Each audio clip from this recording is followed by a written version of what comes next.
Ang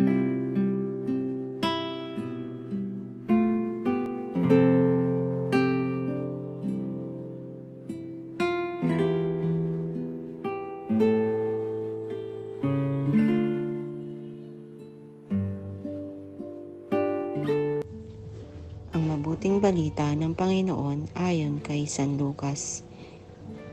Noong panahong iyon, sinabi ni Jesus sa kanyang mga alagad ang isang talinhaga, "Tingnan ninyo ang puno ng igos at ibang punong kahoy. Kapag nagdadahon na ito, alam ninyong malapit na ang tag-araw.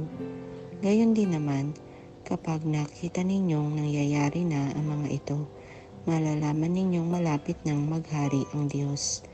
Tandaan ninyo, magaganap ang lahat ng ito bago mamatay ang lahat ng taong nabubuhay sa ngayon.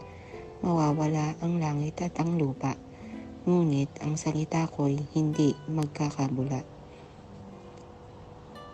Ang mabuting balita ng Panginoon.